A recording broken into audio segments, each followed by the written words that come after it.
പ്രിയ സഹോദരരെ, കർത്താവായ യേശു ക്രിസ്തുവിൻ്റെ രണ്ടാം വരവ് അത്യാസന്നമായി നിൽക്കുന്ന ഈ സാഹചര്യത്തിൽ യേശു ക്രിസ്തുവിൻ്റെ ഈ ചാനലിലേക്ക് നിങ്ങൾക്കെല്ലാവർക്കും സ്വാഗതം പറയുന്നു. അതിനായി ഈശോ ഒരിക്കൽ കൂടി അനുവദിച്ചിനോർത്ത് നന്ദി പറഞ്ഞു. യേശുവെ സ്തുതി, യേശുവെ നന്ദി.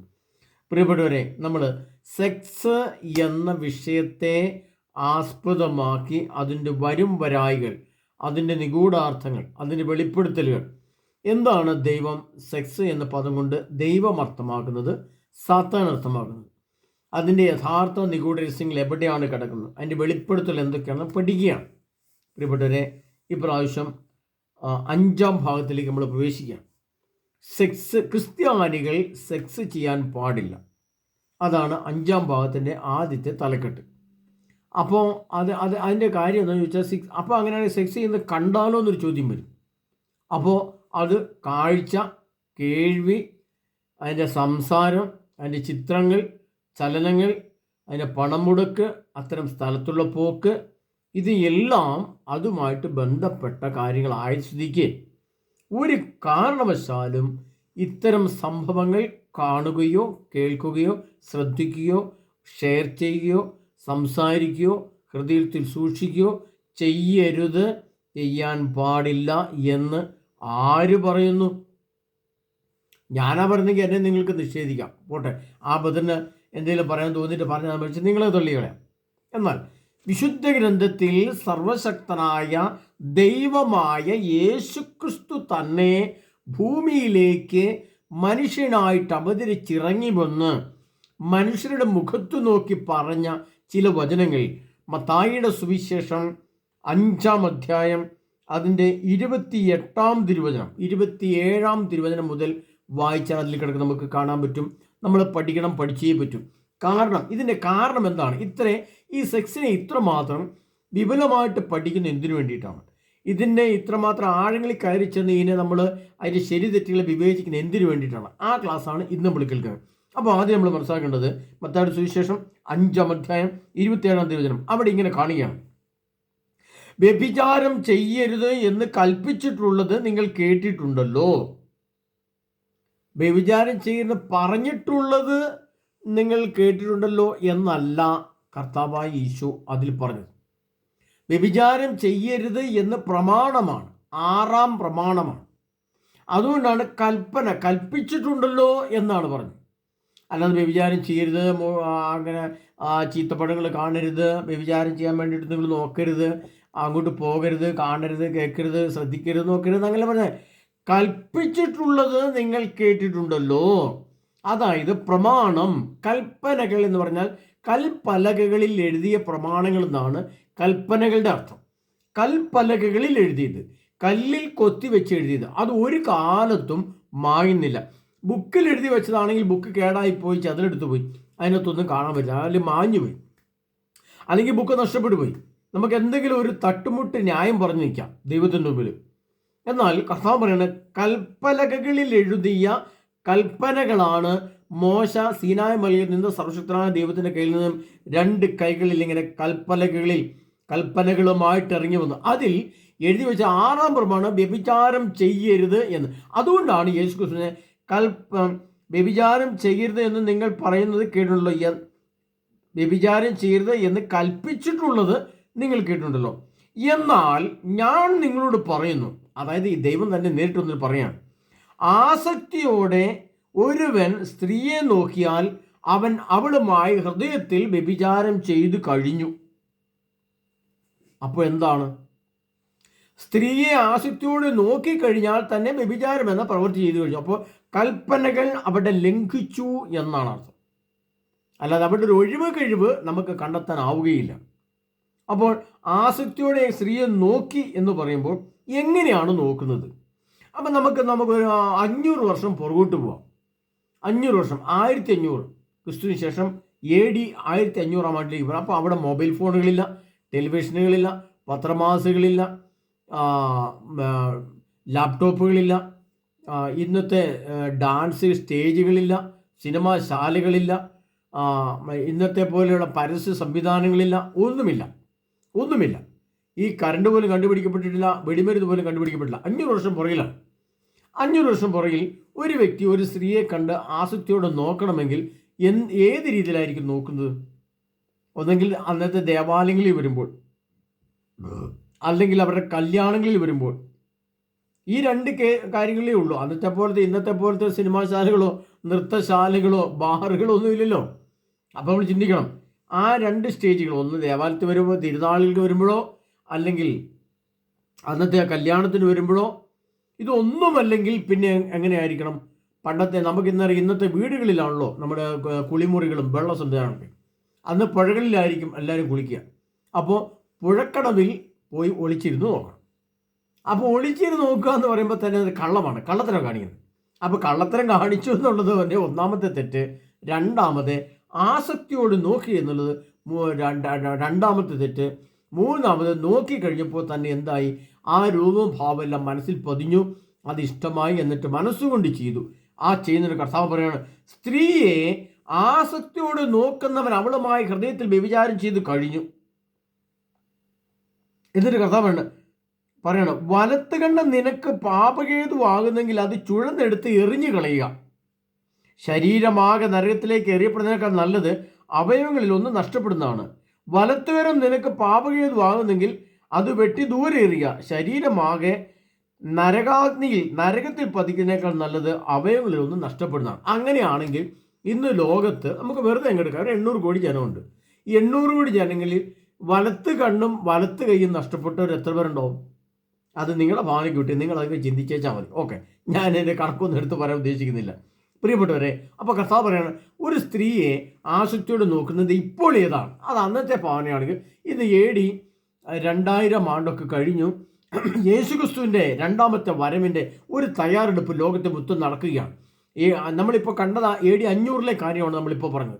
AD 2000 ആണ്ടും കഴിഞ്ഞ് 2033 യുഗം അവസാനിക്കുന്ന 2000 പൂർത്തിയാകുന്ന ആ പശ്ചാത്തല ലോകത്ത് ഒരുങ്ങി നിൽക്കുമ്പോൾ ആണവ ആയുധങ്ങൾ ഏതെല്ലാം മോഡലിൽ ഏതെല്ലാം വേഗത്തിൽ സഞ്ചരിക്കുന്നത്, ഒരു ഭൂഖണ്ഡത്തിന് എത്ര എണ്ണം വേണം, ഒരു ഉത്തര ധ്രുവത്തിന് എത്ര വേണം, ദക്ഷിണ ധ്രുവത്തിന് എത്ര വേണം, ഭൂമിയെ മൊത്തം നശിപ്പിക്കാൻ എത്ര വേണം, ആകാശത്തെയും സൂര്യനെയും ചന്ദ്രനെയും കത്തിക്കാൻ എത്ര വേണം, ഇതെല്ലാം കണക്കൂട്ടി തയ്യാറാക്കി ഒരുക്കപ്പെട്ട ഈ പശ്ചാത്തലത്തിൽ ഇരുന്നുകൊണ്ട് സ്ത്രീയെ ആസക്തിയോട് നോക്കുക എന്ന് പറഞ്ഞാൽ അത് മൊബൈൽ ഫോണുകൾ, ടെലിവിഷൻ, കമ്പ്യൂട്ടറുകൾ, ഇൻ്റർനെറ്റ്, മറ്റു സംവിധാനങ്ങൾ കൂടെയും അതിന് തത്തുല്യമായ ഹോട്ടൽ സംവിധാനങ്ങൾ, ഹോട്ടൽ പരിപാടികൾ, നൃത്യങ്ങൾ, അതിൻ്റെ ടൂറിസം പോലുള്ള സ്ഥലങ്ങളിൽ, അതിൻ്റെ തെരുവീതികളിൽ ഒക്കെ ചെന്നാൽ ഇത് നമുക്ക് കാണാൻ കഴിയുമെങ്കിൽ കർത്താവ് പറയുന്നത് ലോകം മുഴുവനും എന്താണ്?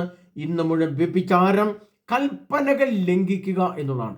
കൽപ്പനകൾ ലംഘിക്കാതെ അഥവാ ലംഘിക്കും തോന്നിയാൽ കണ്ണ് ചുഴന്നെടുത്ത് കളഞ്ഞോണം. വലത്തുകരമാണ് ഇടർച്ച വരുന്നത്, വലത്ത് കൊണ്ടാണ് നമ്മൾ തൊടുതെങ്കിൽ വലത്തേ വെട്ടി ദൂരെ എറിഞ്ഞുകൊള്ളുന്നത് കർത്താവ് പറഞ്ഞാൽ ഏതെങ്കിലും ഒരാൾ വലത്തുകയോ കണ്ണോ വെട്ടി എറിയുമോ പ്രിയപ്പെട്ടവരെ? ആരെങ്കിലും എറിയുന്നുണ്ടോ? അങ്ങനെ എറിഞ്ഞിട്ടുണ്ടെങ്കിൽ വലത്തുകയും വലത്തു കണ്ണും ഇല്ലാത്തവരായിട്ട് എത്ര അച്ഛന്മാരും കന്യാസികളും ക്രിസ്ത്യാനികളും ദമ്പതികളും യുവാക്കന്മാരും യുവതികളും ലോകത്തോടെ നടക്കുമായിരുന്നു, പൊട്ടക്കണ്ണനായിട്ട് നടക്കുമായിരുന്നു അല്ലേ? അപ്പോൾ ആരും നടക്കുന്നില്ലല്ലോ. അപ്പോൾ നടക്കുന്നില്ലെങ്കിൽ പിന്നെ അങ്ങനെ നടക്കുന്നില്ലെങ്കിൽ അങ്ങനെ ആരും നടക്കുന്നില്ല, ആരും കൈയും കണ്ണും കാലും വെട്ടി കളയുന്നില്ല എങ്കിൽ പിന്നെ എന്ത് സംഭവിക്കും എന്നുള്ള നമ്മൾ അറിയണം. അതാണ് രണ്ടാമത് നമ്മൾ അറിയേണ്ടത്. ഇപ്പോൾ നമ്മൾ അറിഞ്ഞെങ്ങനെയാണ്? ഞാൻ എൻ്റെ കണ്ണ് കൈവെട്ടി കളഞ്ഞിട്ടില്ല, ഞാൻ തോണ്ടി എനിക്ക് ഇഷ്ടമുള്ളത് ഞാൻ കാണുന്നു. ഞാൻ എൻ്റെ കണ്ണ് ചുഴലെടുത്ത് കളഞ്ഞിട്ടില്ല, ഞാൻ കണ്ണുപയോഗിച്ച് ഞാൻ ഇഷ്ടമുള്ളത് കാണുന്നു. അതിൻ്റെ ബാക്കി നമ്മൾ എഴുതി വെച്ചിരിക്കുന്നത് മനസ്സിലാക്കണമെങ്കിൽ നമ്മൾ എവിടെ പോകണമെന്ന് ചോദിച്ചാൽ യേശയ്യാ പ്രവാചകന്റെ പുസ്തകം അവിടെ ചെല്ലണം. യേശയ്യാ പ്രവാചകന്റെ പുസ്തകത്തിൽ ചെന്ന് നമ്മൾ തപ്പി കണ്ടുപിടിക്കണം. അവിടെ എഴുതി വെച്ചിരിക്കുന്നത് എന്താണെന്ന് നമുക്ക് നോക്കാം. യേശയ്യാ പ്രവാചകന്റെ പുസ്തകം 4-ാം അധ്യായം 3-ാം അധ്യായം അവിടെ ഒരു വാക്ക് എഴുതി വെച്ചിട്ടുണ്ട്, 3:25. അവിടെ ഇങ്ങനെ കാണുകയാണ്, യേശയ്യാ 3:25 ഇങ്ങനെ കാണുകയാണ്, നിന്റെ പുരുഷന്മാർ വാളിനിരയാകും, പ്രബലന്മാർ യുദ്ധത്തിൽ നിലംപതിക്കും, നഗര കവാടങ്ങൾ നിലംപതിക്കും, നീ ബലാത്കാരത്തിന് ഇരയായി തറയിൽ ഇരിക്കും. അതാണ് അതിൻ്റെ മറുപടി കർത്താവ് പറയുന്നത്.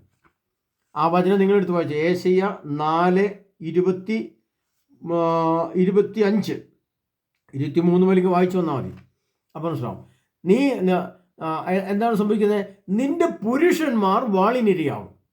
അപ്പോൾ അത് ഇസ്രായേൽ ജനത്തെ നോക്കി പിതാവ് പറഞ്ഞ കാര്യമാണ്. അപ്പോൾ അതിനകത്ത് പറഞ്ഞാൽ മറ്റുള്ള വിജാതിരുമായിട്ടുള്ള യുദ്ധം വരുമ്പോൾ പുരുഷന്മാർ മുഴുവൻ വാളിനിരയായിട്ടോ വെട്ടും കുത്തുമൊക്കെ ആയിട്ട് യുദ്ധത്തിൽ നശിക്കും. സ്ത്രീകൾ ഒറ്റപ്പെടും. സ്ത്രീകൾ ഒറ്റപ്പെട്ട് നിൽക്കും. സ്ത്രീകൾ ഒരുപാട് വീട്ടിൽ പുരുഷന്മാരില്ലാത്ത അവസ്ഥ വരും. അപ്പോൾ എന്തു ചെയ്യും? ആ സ്ത്രീകൾ ബലാത്കാരത്തിനിരയായി തറയിലിരിക്കും. അവൾ ബലാത്സംഗം ചെയ്യപ്പെടും. ഇതാണ് കർത്താവ് വന്നിരിക്കുന്ന കാര്യം. അത് സംഭവിച്ചോ? അത് ആ കാലഘട്ടം മുതൽ ഇങ്ങോട്ടെടുത്ത് നോക്കിക്കഴിഞ്ഞാൽ ഈ കഴിഞ്ഞ കാലഘട്ടം വരെ ഈ ഇസ്രായേലിനെ സംബന്ധിച്ചും അതുപോലെ തന്നെ ദാമ്പത്യ പരാജയത്തിലൂടെ ആത്മഹത്യ ഭർത്താവ് ചെയ്തു, അല്ലെ ഭാര്യ ആത്മഹത്യ ചെയ്തു. അപ്പോഴെന്തായി? പുരുഷന്മാർ നഷ്ടപ്പെട്ടു, അല്ലെങ്കിൽ സ്ത്രീകൾ നാശത്തിന് വിട്ടുകൊടുത്തു. ബലാത്സംഗത്തിന് എന്ന് പറയുമ്പോൾ സ്ത്രീ നാശത്തിനിടെ ഇരയായിപ്പോയി, നാശത്തിന് വിധേയമായി എന്ന് കർത്താവ് പറഞ്ഞ കാര്യങ്ങൾ കേരളത്തെ എടുത്താലും ലോകത്തെ എവിടെ നോക്കിയാലും ഈ സംഭവങ്ങൾ സംഭവിക്കണം. അത് കർത്താവ് പറയാണ്, ഇനിയും അത് സംഭവിക്കും. നീ നിന്റെ വലത്ത് കരം വെട്ടിക്കളയുന്നില്ല എങ്കിൽ, നീ തോണ്ടി നീ ഇഷ്ടമുള്ളത് കണ്ടുകൊണ്ട് രസിച്ചുകൊണ്ടിരിക്കുകയാണെങ്കിൽ, നിന്റെ കണ്ണ് അതിനായിട്ട് നീ ഉപയോഗിച്ചുകൊണ്ടിരിക്കുകയാണെങ്കിൽ, നിന്റെ പുരുഷന്മാർ വാളിനിരയാകും, നീ ബലാത്കാരത്തിനിരയായി തറയിലിരിക്കും. പ്രിയപ്പെട്ടവരെ, ഇത് നാളെ സംഭവിക്കും. ഇത് നാളെ കഴിഞ്ഞ് സംഭവിക്കും. ഇത് വരുന്ന ആഴ്ച സംഭവിക്കും, വരുന്ന മാസം സംഭവിക്കും, വരുന്നതിൻ്റെ പിന്നത്തെ വർഷം ഇത് നിശ്ചയമായി സംഭവിക്കും. അപ്പോഴേ നിങ്ങളൊക്കെ പഠിക്കുകയുള്ളൂ. ഇനി കർത്താവ് പറഞ്ഞ ബാക്കി കാര്യങ്ങൾ നോക്കാം. എന്താണ്? നിന്റെ പുരുഷന്മാർ വാളിനിരയാകും, നീ ബലാത്കാരത്തിനിരയായി തറയിലിരിക്കും. ഇനി ഈ ദാനിയേൽ പ്രവാചകന്റെ പുസ്തകത്തിൽ വന്ന് നോക്കാം. അവിടെ എന്താ പറഞ്ഞിരിക്കുന്നത് കൊണ്ട് നോക്കാം. നമുക്ക് 2-3 പ്രവാചക സ്വരത്തിൽ പറഞ്ഞിരിക്കുന്ന കർത്താവ് പറഞ്ഞിരിക്കുന്ന കാര്യങ്ങൾ വളരെ വ്യക്തമായിട്ട് നമ്മൾ പല രീതിയിൽ പഠിക്കണം. പല രീതിയിൽ പഠിച്ചാൽ ഈ പശ്ചാത്തലം, ഈ 2025 നവംബർ മാസം തീരാൻ പോകുന്ന ഈ കാലത്തിരുന്നുകൊണ്ടാണ് നമ്മൾ ഈ വചനം പഠിക്കുന്ന ആലോചിക്കണം. ഇതൊക്കെ 2000-3000 വർഷം മുമ്പ് എഴുതി വെച്ച വചനമാണ്. പക്ഷേ ഈ പശ്ചാത്തലത്തിൽ ഇപ്പോൾ ഈ ഡേറ്റ് എത്തി നിൽക്കുന്ന ഈ കാലഘട്ടത്തിൽ ഇത് എന്ത് സംഭവിക്കുന്നത്, നമ്മൾ എങ്ങനെയാണ് ഇത് വർക്കൗട്ട് ആവുന്നത്, എങ്ങനെയാണ് ഇത് പ്രവർത്തിക്കുന്നത്, അത് നമ്മൾ അറിയണം. അങ്ങനെയാണ് അവിടെ കർത്താവ് പറയണം. ദാനിയേൽ പ്രവചന പുസ്തകം 9-ാം അധ്യായം അതിൻ്റെ 27-ാം തീയതി കർത്താവ് ഇങ്ങനെ പറയണം, അതിൻ്റെ അവസാനം പ്രളയമായിരിക്കും, അവസാനം വരെ യുദ്ധമുണ്ടായിരിക്കും, നാശം വിധിക്കപ്പെട്ടിരിക്കുന്നു. ഒരാഴ്ചത്തേക്ക് അവൻ പലരുമായി ശക്തമായി ഉടമ്പടി ഉണ്ടാക്കും, പകുതി ആഴ്ചത്തേക്ക് ബലികളും കാഴ്ചകളും നിരോധിക്കും. ദേവാലയത്തിൻ്റെ ചിറകിന്മേൽ വിനാശകരമായ മ്ലേച്ഛത വരും. ദൈവമൊരുക്കി വിധി വിനാശകന്റെ പതിക്കുന്നത് വരെ അത് അവിടെ നിൽക്കും. ദേവാലയത്തിൻ്റെ ചിറകിന്മേൽ വിനാശകരമായ മ്ലേച്ഛത വരും. ദൈവം ഒരുക്കിയ വിധി വിനാശകന്റെ മേൽ പതിക്കുന്നതുവരെ അത് അവിടെ നിലനിൽക്കും.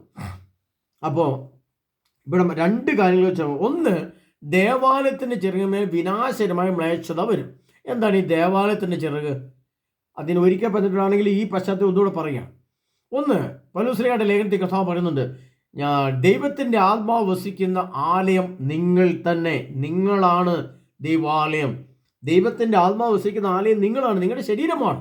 ആ ശരീരത്തിൻ്റെ ആലയമാകുന്ന നിങ്ങളിൽ നിങ്ങളുടെ ചിറക് എന്ന് പറയുന്നത് നമ്മുടെ കൈകളാണ്. നമ്മുടെ കൈകളാണ് നമ്മുടെ ചിറക്.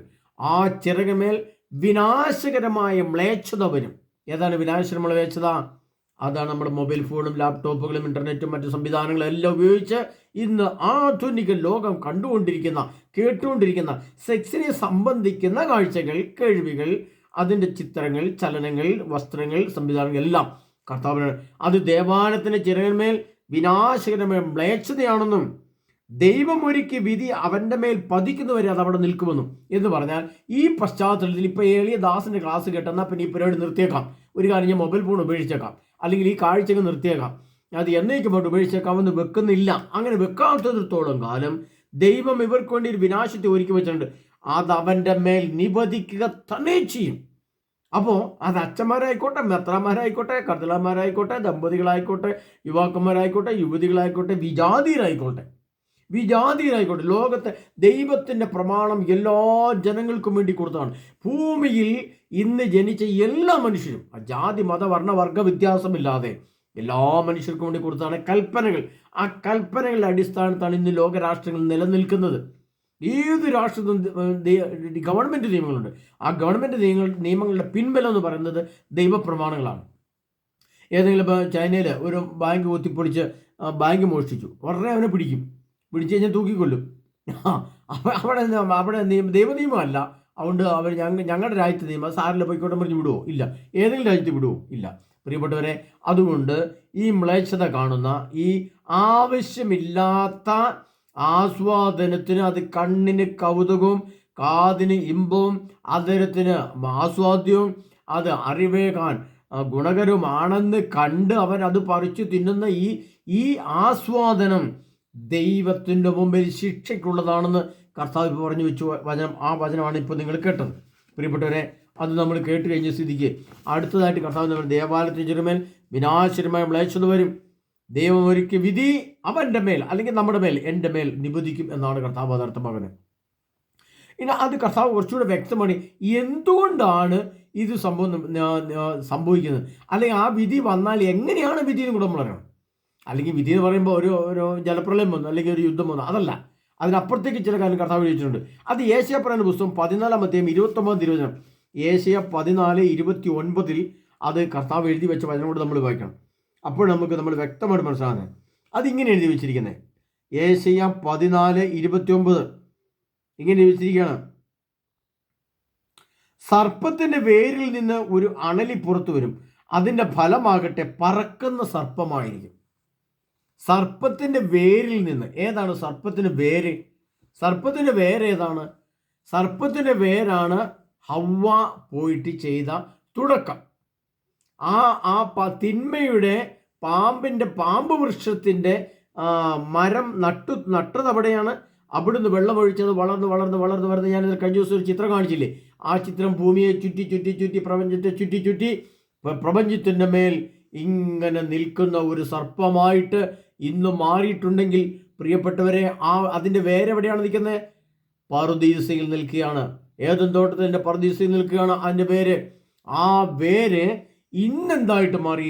പറക്കുന്ന സർപ്പമായിട്ട് മാറി. അന്ന് അത് വൃക്ഷമായിട്ട് മാറിയിരുന്നെങ്കിൽ ഇന്ന് പറക്കുന്ന സർപ്പമായിട്ട് മാറി. എന്നിട്ട് എന്താ ഭർത്താവ് പറയുന്നത്? അതിൻ്റെ ഫലമായിട്ട് പറക്കുന്ന സർപ്പമായിരിക്കും. സർപ്പം എങ്ങനെയാണ് പറക്കുന്നത് പ്രിയപ്പെട്ടവരെ?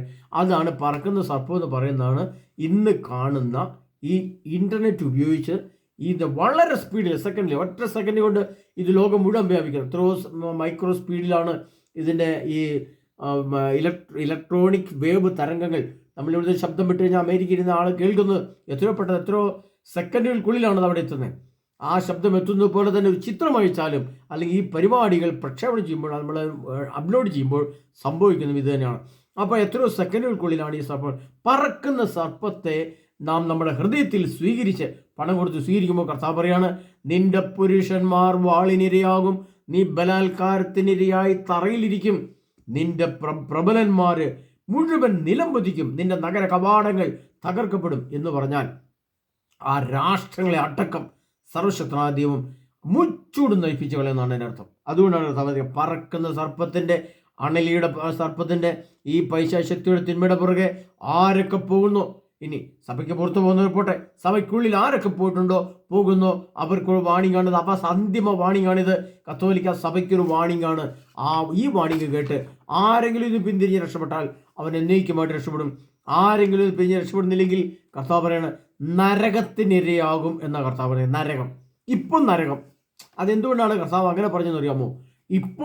ഇപ്പോൾ യേശുക്രിസ്തുവിൻ്റെ രണ്ടാമത്തെ വരവിന് ശേഷമാണ് പാതാളം സൃഷ്ടിക്കപ്പെടുന്നത്. പാതാളം സൃഷ്ടിക്കപ്പെട്ട് പ്രൊഡക്റ്റ് ചെയ്തെടുക്കേണ്ട ഒരു സംഭവമാണ് പാതാളം. അത് മനുഷ്യനാലും ദൈവത്താലും സാത്താനും അങ്ങനെ 3 തലത്തിൽ, ത്രിമാന തലത്തിൽ പാതാളത്തെ ഉണ്ടാക്കിയെടുക്കണം. ആ പാതാളം സൃഷ്ടിക്കപ്പെടുന്നതിന് മുമ്പുള്ള അവസ്ഥയാണ് നരകം എന്ന് പറയുന്നത്. നരകം എന്ന് പറയുന്നത് ഇപ്പോൾ മരിക്കുന്ന വ്യക്തി, ഇത്തരം പ്രവൃത്തി കണ്ടിട്ട് മരിക്കുന്ന വ്യക്തിയുടെ ആത്മാവ് നേരെ ഭൂമിക്കടിയിലേക്ക് ഇറങ്ങിച്ചെല്ലും. നമ്മൾ ഇന്നലെ ആഫ്രിക്കയിൽ അഗ്നിപർവ്വതം പൊട്ടി നമ്മൾ കണ്ടു. ഇപ്പോൾ ഭൂമിക്കുള്ളിൽ എന്താണ് ഈ ഇത്ര ഭീമാകരമായ ഈ സംഭവം? ഈ ഭൂമിക്കുള്ളിലേക്ക് ഒരു ആത്മാവ് ഇറങ്ങിച്ചെന്നാൽ അവൻ അനുഭവിക്കുന്ന ഈ അഗ്നിയുടെ വേദനയാണ് നരകം എന്ന് പറയുന്നത്. പ്രിയപ്പെട്ടവരെ, എന്നാൽ നരകത്തിനു ശേഷം ഈ നരകത്തിൽ നിന്നും ഉള്ളിൽ പുറത്തേക്ക് വന്ന ലാവയും പുറത്ത് ഭൂമിയുടെ മുകളിൽ പൊട്ടുന്ന ആണവ സ്ഫോടനവും ഈ അകത്തെ ലാവയും പുറത്തെ സ്ഫോടന ശക്തിയും കൂടി ഒന്നായിട്ട് ചേരുമ്പോൾ അവിടെ 1 കോടി ഡിഗ്രി സെൻറ്റിഗ്രേഡുള്ള ഭീമാകാരമായ ഒരു അഗ്നിപ്രളയം ഉണ്ടാകും. ആ അഗ്നിപ്രളയം എന്നേക്കും നിൽക്കും. ആണവ റിഫ്ലക്ഷൻ, ആ അറ്റോമിക് റിഫ്ലക്ഷനാണ്. അതിന് പറയുന്ന പേരാണ് പാതാളം. അപ്പോൾ കർത്താവ് പറയാണ്, സർപ്പത്തിൻ്റെ പേരിൽ നിന്ന് ഒരു അണലി പുറപ്പെടും, അതിൻ്റെ ഫലമായിട്ട് പറക്ക സംഭവിക്കും എന്നാ പറയുന്നത്. ദേവാലയത്തിന് ചെറുകമിലെ വിനാശകരമായ മ്ലേച്ഛത വരും. ഇതെല്ലാം കർത്താവ് വന്നിട്ട് സർപ്പത്തിൻ്റെ പേരിൽ നിന്ന് ഒരു അണലി പുറത്തു വരും. എന്നിട്ട് ഇതെല്ലാം കർത്താവ് വന്നിട്ട് പറയാണ്. ഏശയ്യാ 4:14 പറയണം. ഏശയ്യാ 4:14 നമ്മൾ ഇത്രയും നേരം കർത്താവ് പറഞ്ഞതിൻ്റെ കുറച്ചുകൂടി വിശദമായിട്ട് പറയാണ്. 4:14 കർത്താവ് പറഞ്ഞ ഒരു വചനോട് നമ്മൾ ശ്രദ്ധിച്ച് കേൾക്കുമ്പോഴാണ് ഇതിൻ്റെ ഭയാനകത മനസ്സിലാകുന്നത്. അതെന്താണ്? അതിനാൽ പാതാളത്തിൻ്റെ ആർത്തി വർദ്ധിച്ചിരിക്കുന്നു, സീമാതീതമായി അത് വായ് പിളർന്നിരിക്കുന്നു. ജെറുസലേമിലെ കുലീനരും സാധാരണരും അവിടുത്തെ വലിയ ആൾക്കൂട്ടവും അവളിൽ അഭിമാനം കൊള്ളുന്നവരും അതിൽ പതിക്കുന്നു. ശ്രദ്ധിച്ച് കേൾക്കണമേ പ്രിയ സഹോദരങ്ങളെ. പാതാളം സീമാതീതമായി വായ് വളർന്നിരിക്കുന്നു എന്ന് പറഞ്ഞാൽ പാതാളം ഭൂമിക്ക് പുറത്തേക്ക് വരാൻ വെമ്പൽ കൊള്ളുകയാണ്. അതുകൊണ്ടാണ് ഈ ലാവയൊക്കെ പൊട്ടി പുറത്തേക്ക് വരുന്നത്. ഇനി ഭൂമി അങ്ങോട്ട് പിളരും, സീമാതീതമായി ഇത് വായ് പിളരും. പാതാളത്തിൻ്റെ ആർത്തി വർദ്ധിക്കും. അതിനകത്തേക്ക് വീഴാനുള്ള ആളുകളെ ഈ അഗാധങ്ങളിലേക്ക് വീണുകൊള്ളട്ടെ എന്ന് പറഞ്ഞ് പാതാളത്തിൻ്റെ ഈ പ്രവേശന കവാടത്തിൻ്റെ വിസ്താരം വർദ്ധിക്കും. ഭൂമി അങ്ങ് പിളർന്നു മാറും. പിളർന്നു മാറി പാതാളം തുറന്നു നിൽക്കും. അതിനകത്തേക്ക് ലക്ഷക്കണക്കിന് മനുഷ്യർ നിപതിക്കും എന്ന് കർത്താവ് പറയുമ്പോൾ പാതാളത്തിൻ്റെ ആർത്തി വച്ചിരിക്കുന്നു, സീമാതീതമായി അത് വായ് പിളർന്നിരിക്കുന്നു. സീമ എന്ന് പറഞ്ഞാൽ എന്താണ് അർത്ഥം? അതിര്. ഒരു അതിര് വേണ്ടേ? അതിരില്ലാത്ത വിധം ഭൂമി നടുവേ അങ്ങ് പിളർന്നാൽ ഭൂമിയുടെ അത്രയും വിസ്താരത്തിലായിരിക്കും പാതാളം. എന്നാൽ ഈ പാതാളം സൃഷ്ടിക്കപ്പെട്ടു കഴിഞ്ഞാൽ അത് പ്രപഞ്ചം മുഴുവനുമാകും. പ്രപഞ്ചം അപ്രത്യക്ഷമായിക്കൊണ്ട് പ്രപഞ്ചം മുഴുവനും നിറഞ്ഞു നിൽക്കുന്ന ഒരു അതിഭയാനകമായ ഒരു സംഭവമാണ് ഈ പാതാളം എന്ന് പറയുന്നത്. അതുകൊണ്ടാണ് മനുഷ്യൻ്റെ ആത്മാക്കളെ കർത്താവ് ഉയർപ്പിച്ചതിന് ശേഷം കോടാനുകോടി കിലോമീറ്റർ ഉയരത്തിലേക്ക് കൊണ്ടുപോയിട്ട് സ്വർഗം മറ്റ് ഒരു വലിയ ഭൂപ്രദേശമായിട്ട് കർത്താവ് പുതിയ ആകാശവും പുതിയ ഭൂമിയും സൃഷ്ടിക്കുന്നത്. അത് കർത്താവിന് അറിയാവുന്നതുകൊണ്ടാണ് ഈ പ്രദേശത്തൊന്നും നിൽക്കാൻ പറ്റില്ല. ഇതിന് ലക്ഷക്കണക്കിന് കിലോമീറ്റർ ചുറ്റളവിൽ, കോടാനുകോടി കിലോമീറ്റർ ചുറ്റളവിൽ പാതാളം അങ്ങ് വ്യാപിച്ചു കഴിഞ്ഞാൽ പിന്നീട് ഈ പാതാളത്തെ ഇല്ലായ്മ ചെയ്യാൻ ആരെക്കൊണ്ട് പറ്റിയില്ല. കാരണം ഭൂമിയിലെ മുഴുവൻ അണുബോംബുകളും പൊട്ടിയാലുണ്ടാകുന്ന ചൂടിനെ പിന്നീട് ഒരു വ്യക്തിക്കും നിയന്ത്രിക്കാനാവില്ല. ദൈവത്തിന് നിയന്ത്രിക്കാൻ പറ്റും, പക്ഷേ ദൈവം അത് അനുവദിക്കും, ദൈവം അത് വിട്ടുകൊടുക്കും. ആ പാതാളം അങ്ങനെ സ്ഥിരമായിട്ട് നിന്നുകൊള്ളട്ടെ എന്ന് പറഞ്ഞുകൊണ്ട് ആ പാതാളത്തിലേക്ക് വീഴാൻ വേണ്ടി ദൈവം അനുവദിക്കും. അപ്പോൾ കർത്താവ് പറയാണ്, പാതാളത്തിൻ്റെ ആർത്തി വർദ്ധിച്ചിരിക്കുന്നു, അതിസീമാതീതമായി വായ് വളർന്നിരിക്കുന്നു. ജെറുസലേമിലെ കുലീനരും എന്ന് പറഞ്ഞാൽ കത്തോലിക്ക സഭയിലെ ഏറ്റവും പ്രധാനപ്പെട്ട മാർപ്പാപ്പ മുതൽ ഇങ്ങോട്ട് കൂട്ടിക്കൂ. അവിടെ മുതൽ നമ്മൾ ഇതിൻ്റെ അർത്ഥം നമ്മൾ ഇന്നത്തെ രീതിയിൽ കണക്കൂട്ടണം. അന്നത്തെ രീതിയിൽ കണക്കൂട്ടിയിട്ട് കാര്യമില്ല. ഇന്നത്തെ കണക്കൂട്ടുമ്പോൾ എന്ത് ചെയ്യണം?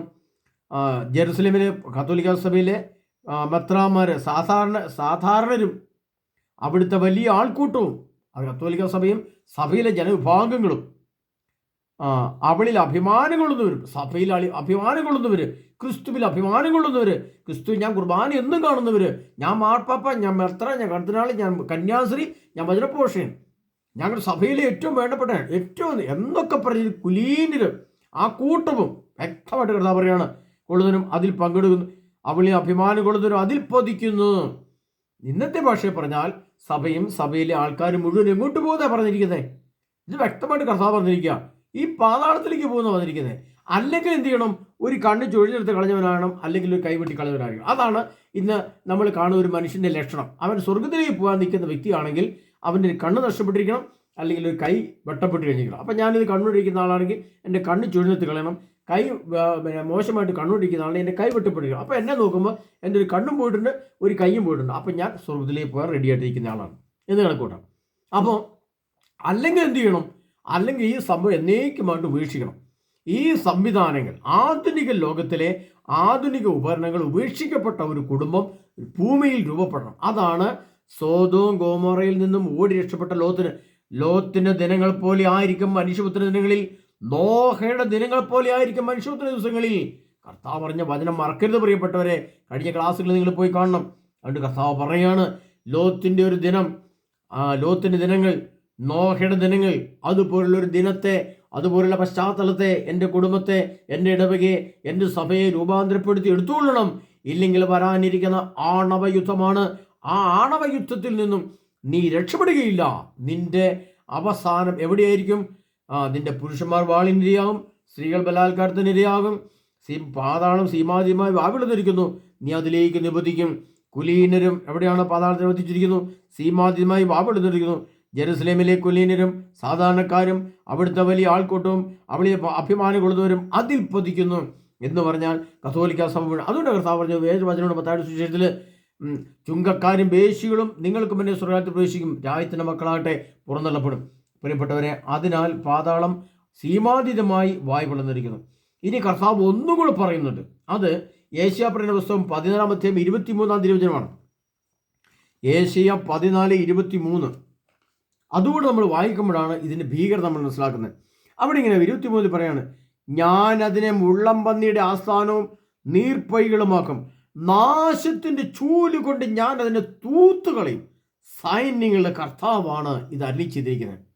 നാശത്തിൻ്റെ ചൂല്. ഏതാണ് നാശത്തിൻ്റെ ചൂല്? നമുക്ക് മിറ്റമടിക്കുന്ന ചൂല് നമ്മൾ കണ്ടിട്ടുണ്ട് അല്ലേ? അല്ല പെരയ്ക്കുള്ളിൽ വശം അടിക്കുന്ന, അല്ലെ വാഷ് ചെയ്യുന്ന, അല്ലെ ബ്രഷ് ചെയ്യുന്ന ബ്രഷ്, അല്ലെങ്കിൽ പെരയ്ക്ക് ഉള്ളിലടിക്കുന്ന ചൂല് നമ്മൾ കണ്ടിട്ടുണ്ട്. പലവിധ പ്ലാസ്റ്റിക് ചൂലുണ്ട്, പുല്ലിൻ്റെ ചൂലുണ്ട്, ഈർക്കലിൻ്റെ ചൂലൊക്കെ നമ്മൾ കണ്ടിട്ടുണ്ട്. അതിങ്ങനെ നാശത്തിൻ്റെ ചൂല് പോലെ, അതായത് എല്ലാ മാലിന്യത്തെയും ഇങ്ങനെ അടിച്ചു വാരി ഇങ്ങനെ ഒരിടത്തേക്ക് കൊണ്ടിട്ട് നശിപ്പിച്ച് മാറ്റിക്കളയാം എന്ന് പറഞ്ഞാൽ ദൈവത്തിൻ്റെ കയ്യിൽ ചൂല്. ദൈവം പ്രപഞ്ചത്തെ മൊത്തം അടിച്ചു വൃത്തിയാക്കുന്നത് എന്തുകൊണ്ടാണ്? ആണവ സ്ഫോടനങ്ങൾ കൊണ്ടാണ്.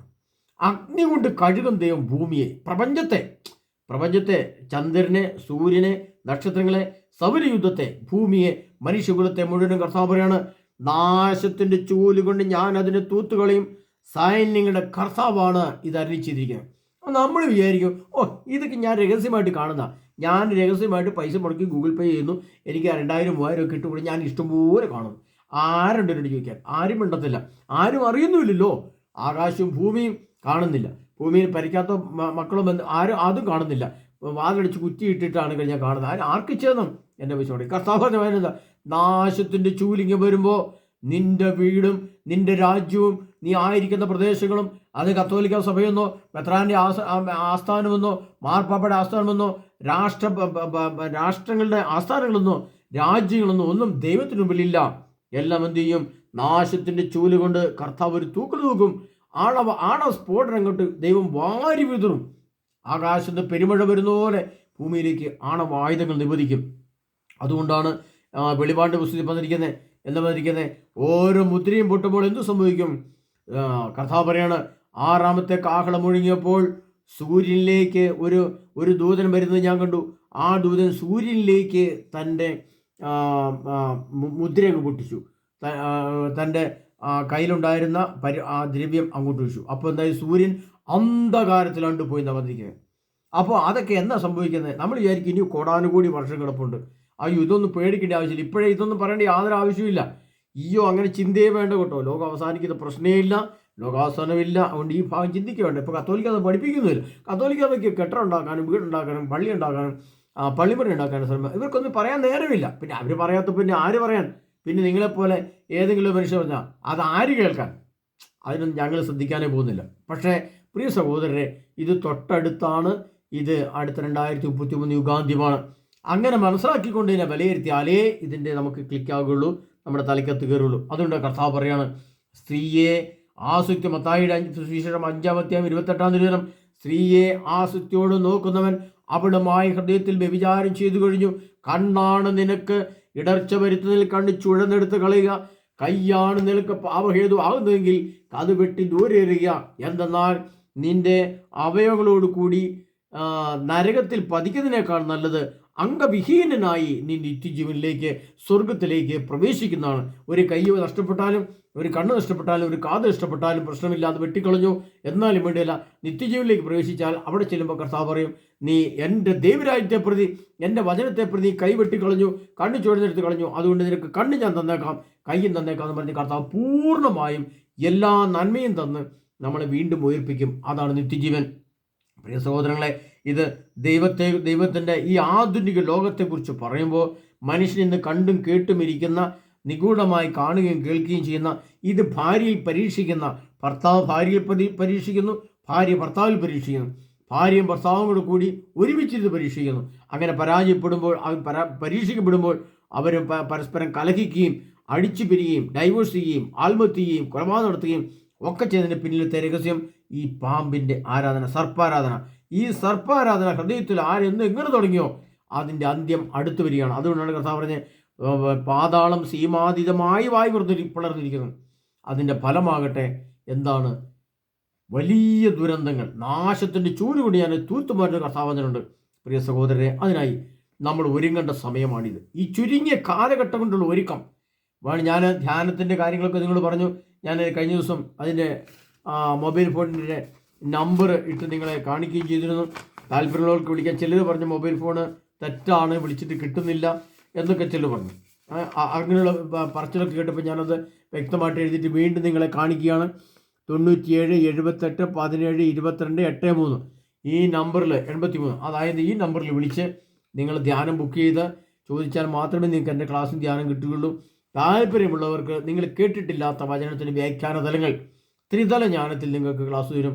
അത് വലിയ അത്ഭുതം നിങ്ങൾ സൃഷ്ടിക്കും. നിങ്ങൾ രൂപാന്തരപ്പെടും. മാനസാന്തരമല്ല, പശ്ചാത്താപമല്ല, ഇനി രൂപാന്തരീകരണമാണ് നമുക്ക് ആവശ്യം. കാരണം അത്രമാത്രം വിശുദ്ധിയുടെ തലയും കൂടെ നമ്മൾ ഒരുങ്ങിയില്ല എങ്കിൽ കർത്താവ് പറഞ്ഞ വചനം എല്ലാം നമ്മുടെ നാട്ടിൽ സംഭവിക്കും, നമ്മുടെ രാജ്യത്ത് സംഭവിക്കും, ലോകത്ത് മുഴുവൻ സംഭവിക്കുന്നത്.